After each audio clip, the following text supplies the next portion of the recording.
తాకట్లో ఉన్న మీ బంగారాన్ని విడిపించి ఆ రోజు ఆన్లైన్ రేటుకి కొంటాం. Sharma gold company.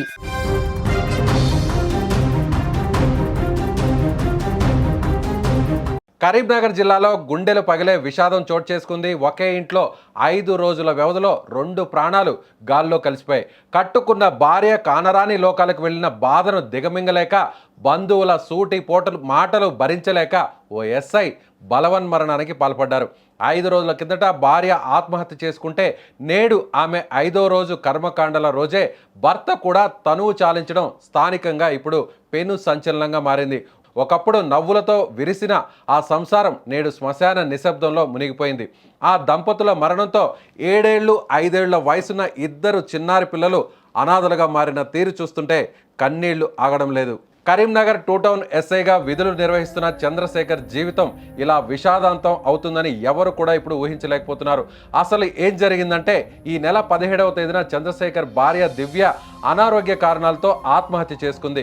కడుపు నొప్పితో బాధపడుతున్న ఆమె గన్నేరు పప్పు నూరుకొని తాగి ప్రాణాలు తీసుకుంది. అయితే ఆమె మృతికి భర్తే కారణమంటూ దివ్య బంధువులు చంద్రశేఖర్ను తీవ్రంగా వేధించినట్లు సమాచారం. ఆమె అంత్యక్రియల సమయంలోనే తీవ్ర ఉద్రిక్తత చోటు చేసుకుంది. భార్యను కోల్పోయిన పుట్టెడు దుఃఖంలో ఉన్న ఎస్ఐని గదిలో బంధించి అందరి ముందు అవమానించారని తెలుస్తోంది. నీ వల్లే మా అమ్మాయి చనిపోయిందంటూ బంధువులు చేసిన ఆరోపణలు ఆయన్ను మానసికంగా మరింత కుంగదీశాయి. దీంతో తీవ్ర మనస్తాపానికి గురైన ఆయన గదిలోకి వెళ్లి ఉరివేసుకున్నారు. ఎంతసేపటికి బయటకు రాకపోవడంతో అనుమానం వచ్చిన వారు తలుపులు బద్దలు కొట్టి చూడగా అప్పటికే ఎస్ఐ విగత జీవిగా పడి ఉన్నారు. వెంటనే జమ్మిగుంటలోని ప్రైవేట్ హాస్పిటల్కు తరలించినప్పటికీ అప్పటికే ఆయన చనిపోయినట్లు వైద్యులు చెప్పారు. కాకి డ్రెస్ వేసుకొని 100 మందికి ధైర్యం చెప్పాల్సిన పోలీసు అధికారి ఇలా బంధువుల వేధింపులు తట్టుకోలేక, భార్య మరణాన్ని జీర్ణించుకోలేక ప్రాణాలు వదలడం ఇప్పుడు అందరినీ కలిచివేస్తుంది.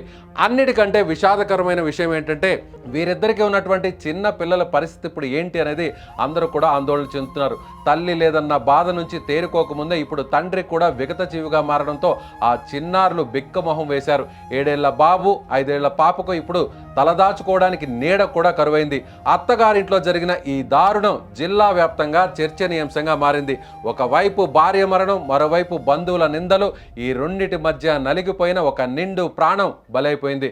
పోలీసులు కేసు నమోదు చేసుకొని ప్రస్తుతం దర్యాప్తు చేస్తున్నారు.